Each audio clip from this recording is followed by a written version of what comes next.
Nous allons donc lancer, nous allons commencer. Chers participants, est-ce que vous pouvez fermer vos caméras pour que l'expérience soit plus intéressante pour tout le monde? On va vous demander de rallumer vos caméras plus tard. À un moment donné, on va vous demander d'allumer vos caméras pour qu'on puisse prendre la photo. Maintenant, fermez aussi vos micros. Si vous avez des questions pendant que Monsieur Chumba est en train de présenter son contenu, vous les notez vous les retranscrivez dans le chat. Moment venu, lors des questions, nous allons effectivement vous donner la parole. On va relire ces questions. Donc, je vais vous souhaiter une fois de plus encore la bienvenue. Bienvenue à ce webinaire organisé par la Route des Chaufferies dans le cadre du projet d'appui au développement des compétences et de l'employabilité des jeunes du secteur du patrimoine et des industries culturelles et créatives au Cameroun. Il faut vous dire que dans le cadre des activités de ce projet, nous organisons régulièrement des webinaires afin d'imprégner les uns et les autres, chacun d'entre vous qui s'intéresse aux questions du tourisme, aux questions de patrimoine, aux questions des industries culturelles et créatives. Donc, la Route des Chaufferies est une organisation non gouvernementale internationale qui s'occupe des programmes touristiques, du patrimoine, la préservation, la diffusion, la promotion et de ce qu'on appelle les industries culturelles créatives.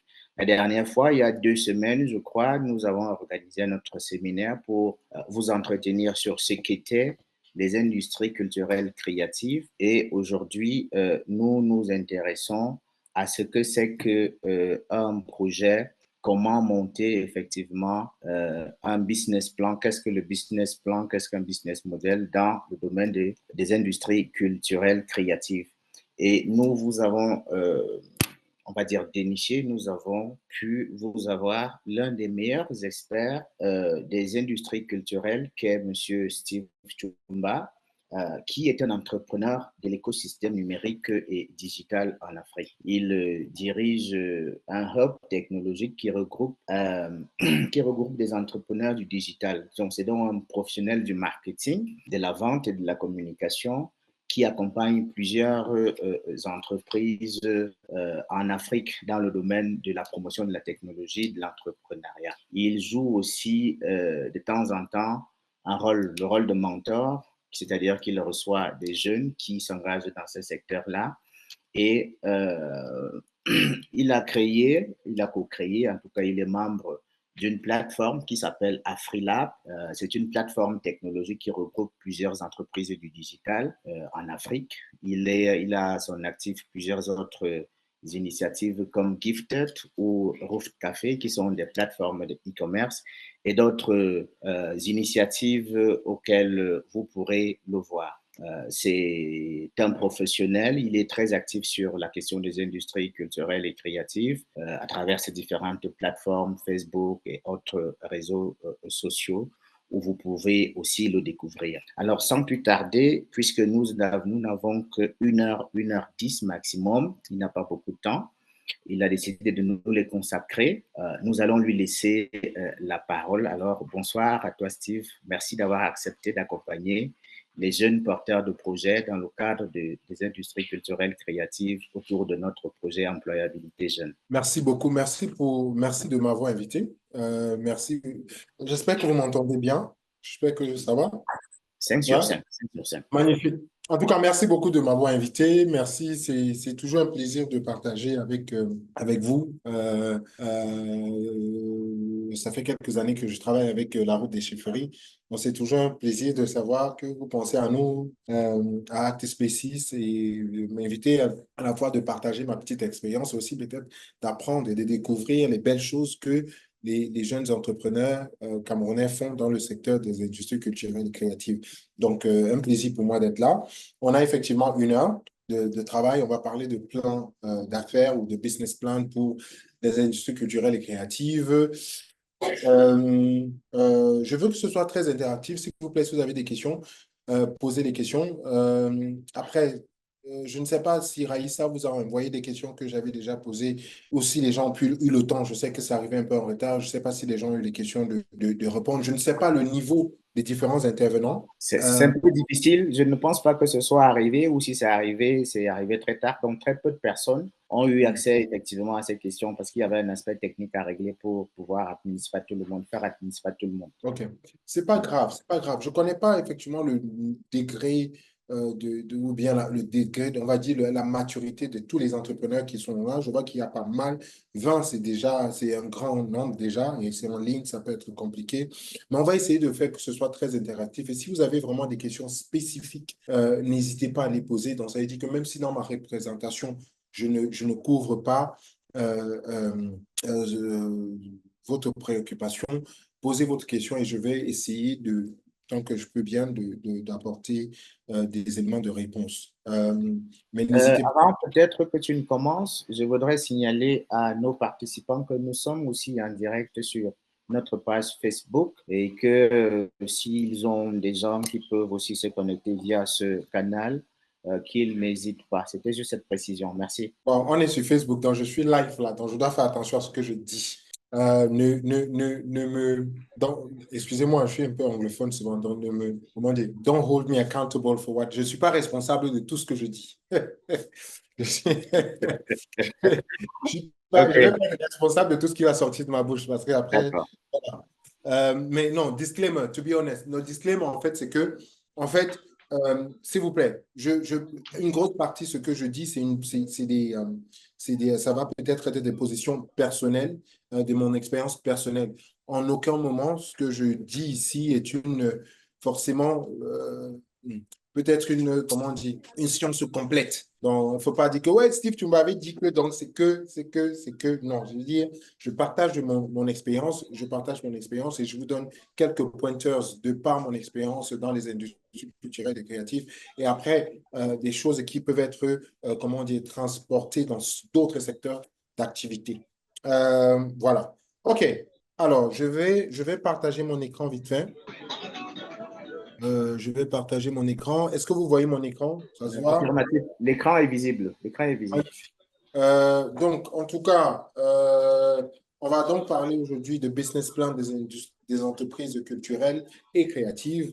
Là, vous avez quelques logos des entreprises, en tout cas, qui facilitent un tout petit peu ce webinaire. Donc, je m'envoie des chefferies qui a organisé. Et puis, quelques boîtes avec lesquelles je travaille. Donc, BlackV, qui est un incubateur des structures, qui est un incubateur des industries culturelles et créatives. Cannes, qui est un réseau d'investisseurs, et Actispaces, l'entreprise que je dirige. On parlait de Afrilabs tout à l'heure, qui est un réseau panafricain aussi, qui est présent dans 53 pays, etc. Donc, en tout cas, pour ce qui concerne le Cameroun et le chefferie, c'est quelques casquettes que je donne. Donc, moi, c'est Steve Chumba, comme on l'a dit tout à l'heure. Je suis directeur exécutif d'Actispaces et aussi le directeur exécutif de Cannes, qui est le Cameroon Angels Network. Je suis au conseil d'administration de Afrilabs, cofondateur de 237 DT, qui est le Digital Trade Innovation Lab, et aussi cofondateur de BlackV, qui est un incubateur des industries culturelles et créatives. Alors, sujet à discuter aujourd'hui, qu'est-ce qu'on va donc? On va parler un peu. Monsieur Tsafak, s'il vous plaît, est-ce que vous pouvez fermer votre micro? Tsafak Forest, s'il vous plaît, fermez votre micro. Les éléments clés peut-être de notre conversation d'aujourd'hui, hein, les éléments clés.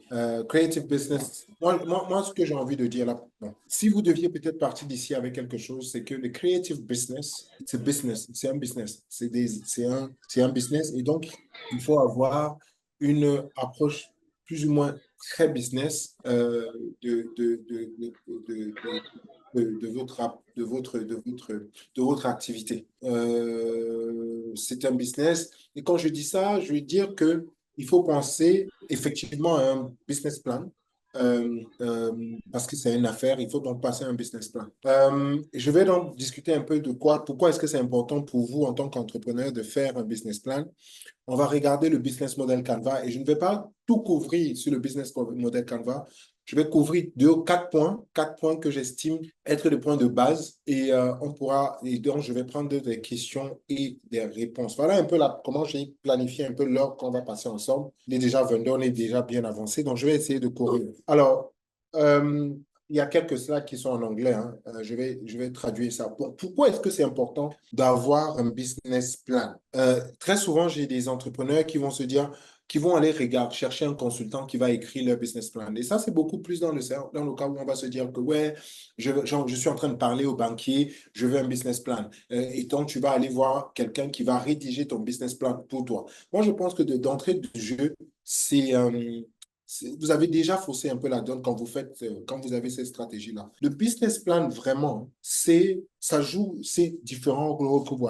La clarification de la vision et de but de votre business. C'est vous, le porteur de projet, qui devez clarifier votre vision. Et ça, c'est donc un des premiers éléments qui va entrer dans votre business plan. Je, où est-ce qu'on va avec ce business? Qu'est-ce qu'on veut achieve? C'est aussi un peu, donc c'est déjà, donc la première chose, c'est dit, qu'est-ce que je vais faire? Pourquoi est-ce que je vais faire ça? Quelle est la vision? Quel est le but? Quel est le but? Et souvent, je demande aux entrepreneurs de parfois faire un exercice et de pouvoir même fermer les yeux et d'imaginer un monde, 10 ans, 5 ans, euh, euh, quelle est la place de votre produit et de votre service euh, dans la société où vous vous trouvez? Et donc, du coup, ça vous permet peut-être de mieux rédiger votre vision, euh, la vision de votre business. C'est très important. Vous allez faire un business plan parce que vous voulez discuter avec les investisseurs, parce que vous êtes en train de chercher de l'argent. Ça, c'est aussi important. C'est important. Et c'est pour ça parfois que je dis même que quand vous faites un business plan, au lieu d'aller voir quelqu'un pour dire juste rédiger mon business plan, rédiger mon business plan, et que quelqu'un vous fait un business plan, au final, vous ne pouvez même pas traduire ça aux investisseurs. Vous ne pouvez pas parler aux investisseurs de pourquoi telle décision a été prise, pourquoi j'ai pris la décision de faire telle, pourquoi. Je vais vous prendre un exemple tellement bête, hein, tellement bête. Dans un des business que je suis en train de lancer, les équipes techniques aujourd'hui me disaient qu'on a deux produits. On a deux produits. En fait, c'est un produit qu'ils font une bonne, on va dire, mais au final, c'est deux produits, mais qui est le même produit. Un produit de bonne qualité et un deuxième produit de moindre qualité. Et il y a une logique de pourquoi est-ce que c'est fait comme ça. Et donc, dans ta réflexion business plan, tu dois prendre la décision de dire, est-ce que c'est important pour moi ou bien est-ce que ça a du sens par rapport à où j'ai envie d'aller, de faire un produit de deux qualités différentes. Et donc, c'est très important donc que la rédaction du business plan, que le porteur du produit fasse partie de ce processus-là. Parce que même quand il va falloir parler aux investisseurs, c'est intéressant que vous soyez capable de traduire à la fois la vision, mais aussi les décisions opérationnelles de votre business. Le troisième point, c'est le market positioning. Vous avez dit que vous allez faire votre business plan parce que vous allez être capable de vous positionner. Vous êtes en train de vous positionner sur le marché. Dans la réflexion, l'étude de marché qui vous permet au final d'adopter une position vis-à-vis de vos concurrences ou vis-à-vis du marché. Donc, dans la réflexion et dans la rédaction de votre business plan, ce point devient de plus en plus focus. Le troisième point, comme je parlais tout à l'heure des parties opérationnelles, le business plan vous permet donc d'avoir une version opérationnelle de votre business, de la comprendre. Et au final, vous finissez avec un plan stratégique de durabilité de votre business. Donc voilà quelques points, quelques 5 points pourquoi c'est important de faire un business plan. Au final, vous n'allez pas vous lancer dans un business sans avoir une sorte de visibilité dans où vous partez. Donc votre business plan qui n'est pas, et j'aimerais bien, et c'est pour ça que je vais partager un peu l'outil que je vais partager avec vous, qui n'est pas un truc fixe. Vous ne rédigez pas un business plan, vous gardez dans un tiroir et vous dites, j'ai rédigé mon business plan et c'est bon. Le business plan, comme ça se dit, c'est le plan d'affaires. C'est un outil auquel vous deviez être capable de vous référer tous les jours. On avait dit, et qui non seulement auquel vous devez vous référer tous les jours, mais vous devez être capable de l'adapter aussi tous les jours. Ça veut dire que vous avez peut-être dire que oui, on va vendre première année, on va faire, je dis n'importe quoi, 50 millions de chiffre d'affaires. Vous vous trouvez à la première année, à la fin de la première année, vous vous rendez compte qu'effectivement, on n'a pas fait 50 millions de chiffre d'affaires, on a fait 30 millions ou encore on a fait 100 millions. C'est de comprendre effectivement qu'est-ce qui s'est passé, qu'est-ce qui a marché ou qu'est-ce qui n'a pas marché, comment on réajuste notre plan d'affaires avant de se lancer dans l'année 2. D'ailleurs, quand on est, je pense, même dans les industries culturelles et créatives et ou encore dans les industries tech, c'est des choses qui ne se réajustent pas année par année. C'est des choses qui doivent se réajuster au tic au tac. J'allais dire que vous avez... Alors, le business plan aussi, ça, c'est beaucoup d'hypothèses, surtout quand vous êtes en train de vous lancer. Vous vous lancez avec beaucoup d'hypothèses. Bien que vous ayez fait toutes les études de marché que vous pouvez avoir, il y a beaucoup d'hypothèses et des hypothèses qu'il faut aller valider. Et on le valide toujours auprès du marché, on le valide avec l'acquisition de clients, l'acquisition de partenaires, etc., etc., etc. Donc, votre business plan, c'est votre guide. Vous avez dit dans votre business plan que vous allez recruter pour monter cette affaire, il faut recruter 5 personnes. Et c'est bien marqué dans votre business plan qu'il faut recruter 5 personnes. Vous allez implémenter, vous allez faire votre recrutement. 5 personnes, avec 5 personnes, je vais produire tel. Mais peut-être vous vous rendez compte effectivement que non, ça ne suffit pas. Si effectivement, je dois recruter 5 personnes, si j'ai une production de 24 heures sur 24, ça fait qu'au final, les 5 personnes ne suffisent pas. Je dois passer à 10 personnes qui vont me faire une sorte de travail à la chaîne, 5 le matin, 5 en soirée, ou 5 le matin, 3 en soirée, pour permettre la continuité de la production. Et donc, c'est ce plan-là auquel vous allez vous référer à chaque fois pour pouvoir développer et grandir votre business. Est-ce qu'il y a des questions? J'ai une autre préoccupation. Est-ce que la formation, c'est aussi pour les associations culturelles à but non lucratif? Oui, on va toucher un peu à ça. On va toucher un peu à ça parce que je pense que c'est intéressant. Vous allez avoir 2 ou 3 petites choses que vous pouvez en partir avec. Alors, l'outil que je vais utiliser pour un peu illustrer, hein, j'ai une approche de construction de business qui est une approche, comment on va dire, ça s'appelle l'approche ligne. Ça veut dire que c'est une approche qui est croissante. C'est une approche qui est étape par étape. Normalement, je reviens un peu, normalement dans la rédaction d'un business plan, le business plan classique, c'est un document de 60 minimum, 60 pages. C'est un document de 60 pages que parfois, il faut prendre beaucoup de temps pour rédiger. S'il faut rédiger un business plan de 60 pages, ça prend beaucoup, beaucoup, beaucoup, beaucoup de temps. Et parfois, donc, je me dis, et ce que je conseille aux entrepreneurs, c'est de dire, n'allez pas vous asseoir, rédiger un business plan de 60 pages, parce que seulement ça va vous prendre 3 heures ou 3 mois pour rédiger ce truc-là, pour se rendre compte qu'en fait, il n'y a pas de business. Et c'est pour cette raison, donc, il y a cet outil qui s'appelle le Business Model Canva, qui est un outil qui vous permet de travailler sur une sorte de business model. Donc, le business model est un outil c'est un outil que l'on utilise pour retranscrire de manière simple le modèle économique d'une entreprise. Et c'est ça, donc, le business model Canva. Est-ce que je peux juste avoir des mains si il y a ici des personnes qui ont déjà vu ou travaillé avec un business model Canva? Est-ce qu'il y a des personnes? Oui, 2 personnes, Joseph, ouais, 3. Non, non, c'est la même personne. Il y a des personnes qui ont travaillé avec le business model Canva. OK, je ne sais pas où je devrais voir hein, s'il y a des personnes qui ont travaillé avec, mais bon, j'ai l'impression que je vois des tics là. Je me dis que c'est effectivement que oui, on a travaillé. OK, je vois les mains levées. OK, magnifique. Magnifique, vous avez travaillé avec le business model Canva. OK. Donc, c'est dans cet outil-là que je vais essayer de présenter. Une fois qu'on a utilisé le business model Canva, on peut donc aller rédiger un business plan comme les banquiers aiment bien le voir. OK? Et ça, c'est effectivement, si vous allez parler à un banquier pour les financements, euh, ils vont vous demander à chaque fois un business plan que je trouve parfois même erroné parce que la plupart du temps, euh, les banquiers au Camerounais, en tout cas, ne financent pas sur la base de business plan, ils financent sur la base des titres fonciers et de garantie.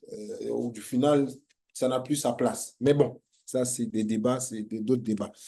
OK, donc, vous connaissez c'est quoi l'outil? Un business model Canva. Alors, voilà un peu à quoi ressemble un business model Canva. C'est un outil qui a 9 cases et vraiment ces 9 cases-là adressent tous les éléments que vous pourriez potentiellement avoir dans un business plan classique de 80 pages.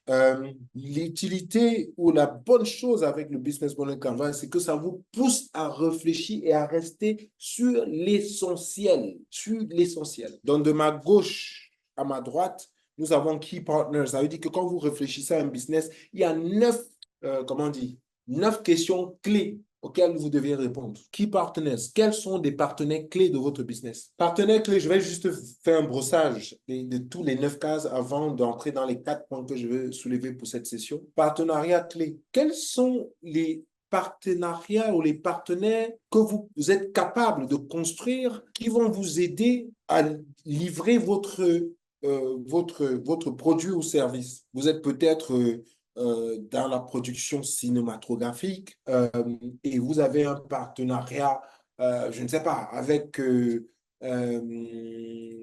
musée de Yaoundé. Et ce partenariat fait effectivement que vous avez accès dans des heures privilégiées pour faire au tournage. Je dis n'importe quoi. Ça, c'est un partenariat. Après, on peut faire vraiment la différence entre client et partenaire, hein. Ce n'est pas la même chose du tout. C'est-à-dire que quand vous êtes dans une réflexion de qui c'est quoi le partenaire, ce n'est pas le client, ce n'est pas celui qui paye chez vous ou ce n'est pas chez qui vous payez. Et un partenaire, ce n'est pas parce que, oui, je peux bénéficier des prix préférentiels chez un partenaire. Donc, OK, ça fait que j'ai des prix préférentiels sur cette personne. Ça fait que c'est un partenaire d'affaires parce que j'ai des prix préférentiels. Mais la base du partenariat, c'est du gagnant-gagné.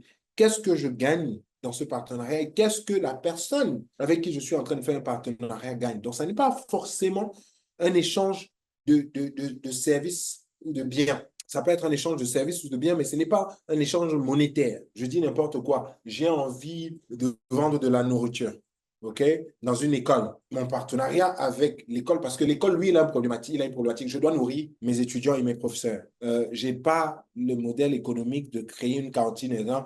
Du coup, je vais faire un partenariat. Toi, viens vendre chez moi, mais je te fais accès, je t'ouvre aussi une base de données de clients assez importante. Donc, tu résous un problème et tu te fais de l'argent et on est dans un partenariat assez intéressant. Donc, partenariat, donc quand vous pensez à vos partenaires, quels sont les partenaires avec qui vous pouvez faire des deals qui font que c'est du gagnant-gagné sans toutefois qu'il y ait forcément une sorte d'échange de monétaire.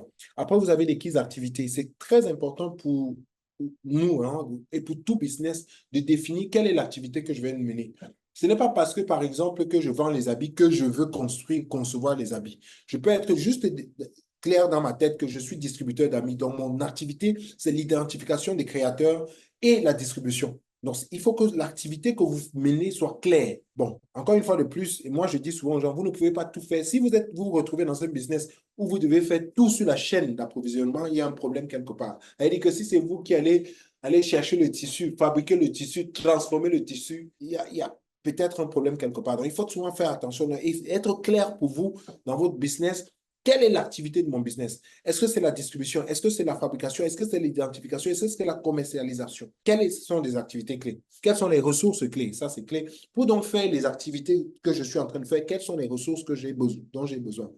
Ça, c'est clé. Et ça vient sur la proposition de valeur qu'on va toucher un peu plus en détail. Qu'est-ce que vous vendez? Customer relationship. Quelle est la relation que vous voulez entretenir avec vos clients? Channels. Quels sont les canaux de distribution de votre produit ou de votre service, mais aussi de communication et customer segment. Customer segment, qui est votre client? Qui est votre client? Cost structure, ça vous coûte combien pour produire ce que vous produisez? Et revenu, qu'est-ce que vous gagnez? Et comment vous gagnez ce que vous gagnez? En tout cas, si vous êtes capable de répondre à toutes ces 9 questions dans la construction de votre business plan, vous avez votre business plan. Donc, question. Vous répondez à ces questions, vous avez votre business plan. Après, vous pouvez détailler ça, développer ça comme vous voulez dans un business plan écrit. OK. Customer segment. Je vais toucher 4 points, hein. Je vais toucher 4 points. Je vais toucher customer segment, proposition de valeur, channels et revenue stream. Voilà les 4 points que je vais toucher sur le modèle économique ici, sur le business model, parce que j'estime que c'est des choses, parfois, surtout dans les industries culturelles et créatives, on se perd un peu. On va passer beaucoup de temps sur le customer segment client. Qui est votre client? C'est très important pour vous de définir déjà qui est votre client. Est-ce que quelqu'un sait c'est quoi B2B? B2B, c'est quoi? Déjà, c'est la première étape même qu'il faut définir. Qui est mon client dans le B2B? Fournisseur est considéré comme partenaire clé? Non. Un fournisseur, ce n'est pas un partenaire clé. Comme je dis, est-ce que peut-être vous bénéficiez des prix préférentiels avec ce partenaire-là? Encore, ça, je peux considérer comme étant un client. Généralement, ce que je considère quand vous voulez considérer comme business, partenaire, c'est de considérer quelles sont les personnes avec qui je fais vraiment des échanges de services. OK? Sans toutefois qu'il y ait échange monétaire. Voilà, donc j'ai quelques réponses B2B. B2B, on connaît, c'est business to business. Il faut déjà que vous déterminez très clairement dans votre ligne, dans votre secteur d'activité ou dans ce que vous êtes en train de faire. Je vends à qui? Je vends au business, je vends. Si vous vendez au business, et peut-être vous allez me dire, mais dans les industries culturelles, comment est-ce que je vends au business? Il y a beaucoup d'exemples que je peux vous donner. Vous êtes créateur de contenu série. Soit vous dessinez, soit vous êtes dessinateur, soit vous créez du contenu vidéographe, etc. Vous pouvez dessiner dans votre ligne, non seulement. Et puis, c'est pour ça qu'on revient même à la vision. C'est important. Je dis que je vends au business. Donc, je vais peut-être vendre à Canal+, je vais vendre, je ne sais pas, à la télé telle, je vais vendre à la télé telle, je vais vendre à la radio telle, je vais vendre à des business. Donc, déjà, c'est de comprendre à qui est-ce que je vends. Est-ce que je vends à des business? Prenons en compte, effectivement, une fois que vous avez fait ce choix-là de dire que je vends à des business, la réflexion, la communication et tout ce qui suit le produit en lui-même peut être différent. Donc, c'est une des choses très tôt dans votre business que vous deviez décider. Je sais qu'ici au Cameroun, les gens vont te dire généralement, et bon, ce n'est pas parce que, bon, B2B, on connaît, business to business, ça veut dire que vous êtes un business et vos clients sont des autres business. Ce n'est pas des individus, ce n'est pas Steve Chumba qui vient acheter votre produit, c'est des business. Ça veut dire que c'est Orange, MTN, Camtel, je ne sais pas, Huawei, c'est l'entreprise de nettoyage X, Y, c'est l'association ce qui vous vendez. Donc, vous êtes une entreprise qui vendait à d'autres entreprises. Donc, et la réflexion, vous faites ça, B2C. Et généralement, et quand je faisais une réflexion sur ça, généralement, quand tu vois beaucoup des instituts culturels et créatifs, on se focalise beaucoup sur du B2C. J'ai du business, je vends, je fabrique des sacs comme ceci, je fabrique des chemises comme ceci, je vais vendre directement à des gens qui vont acheter. OK, une fois même que vous avez déterminé, bon, revenons même sur du B2B. Ce n'est pas parce que j'ai décidé que je fais du B2B que toutes les entreprises d'info sont des clients. Non. Une fois de plus, même encore, il y a une réflexion.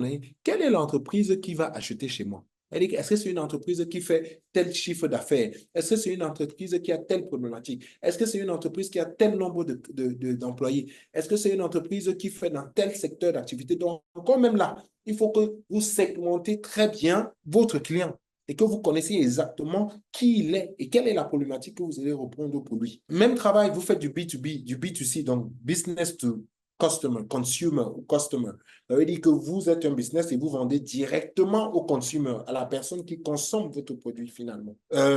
Oui, et la question, effectivement, je sais qu'on est dans notre pays, notre modèle économique camerounais fait que parfois on fait tout et rien, on fait tout. Ce qu'on voit, on fait. Ce qu'on ne voit pas, on ne fait pas. Oui, vous pourriez vendre à toutes ces mais je pense que dans la définition de votre business, il faut commencer déjà par être clair sur qui est votre base. Maintenant, parce que 5% viennent si votre base c'est du B2B et qu'il y a 2% qui vient du B2C, OK, c'est pas grave. Mais ce que je peux vous dire très clairement est ce que vous ne pouvez pas parler à toutes ces classes-là de la même manière. Donc, je vais faire B2B, business to business, B2C, business to consumer or customer, B2B2C. C'est-à-dire que vous avez un modèle économique où vous vendez à des business qui vont vendre eux à des consumers. Mais c'est une chaîne tellement, elle est très linéaire. Hein? C'est-à-dire que je vends un Canal Plus qui vend aux gens, ou j'ai un produit qui se vend au business, mais en fait, il achète chez moi parce qu'il revend directement chez d'autres clients. Et c'est ça qui fait mon business. Donc, il achète, je vends un business, mais c'est lui le distributeur. Donc, à la fois, je prends en compte le business à qui je vends, mais j'ai toujours en tête le consommateur final dans la production, dans la distribution et dans la communication de mon produit. B2G, quelqu'un l'a déjà dit, business to government. Quand je disais ça, je voulais rajouter je ne connais pas. Ce que je ne connais pas, comment on appelle ça, on abrège ça. Il y a aussi le business que vous pouvez faire. La question de tout à l'heure que quelqu'un posait, c'était, je vais revoir la question, fournisseur, non, c'était pas ça. C'est une formation aussi, association culturelle. OK. Ce n'est pas parce que vous êtes une association à but non lucratif que vous ne pouvez pas définir qui sont vos clients, OK? Par exemple, ActiveSpaces, l'entreprise que je ne sais même pas, l'association que je dirige est une association. Mais toujours est-il qu'il faut réfléchir à qui paye. Donc, en fait, quand tu parles de customer segment, c'est qui paye mon produit. Tu peux être aussi dans la réflexion d'utilisateurs et clients. Donc, étant une association, j'ai mes bénéficiaires finaux. Mais je me construis un modèle économique, en fait, étant une association, peut-être je suis donc une association culturelle et donc celui qui me paye, ça peut être l'IFC, l'Institut français qui a pour thématique l'industrie culturelle et créative. Et donc, je vais comprendre la problématique ou le besoin de l'IFC. Et en tant qu'association, c'est ça que je vais aller résoudre. Et du coup, c'est lui qui me paye. Les artistes ou les artisans ou les personnes que j'accompagne ne peuvent pas me payer parce qu'elles ne peuvent pas me payer, mais il y a quelqu'un qui a un intérêt à ce que ces personnes soient engagées. Et donc, il y a cette réflexion aussi qui doit être faite. C'est comme Facebook, le modèle économique de Facebook. On a tous un compte Facebook, on utilise, mais ce n'est pas nous qui payons Facebook. Sauf que Facebook sait maintenant que, OK, comme vous utilisez Facebook, comme vous avez posté que oui, vous étiez au Parcours Vita, comme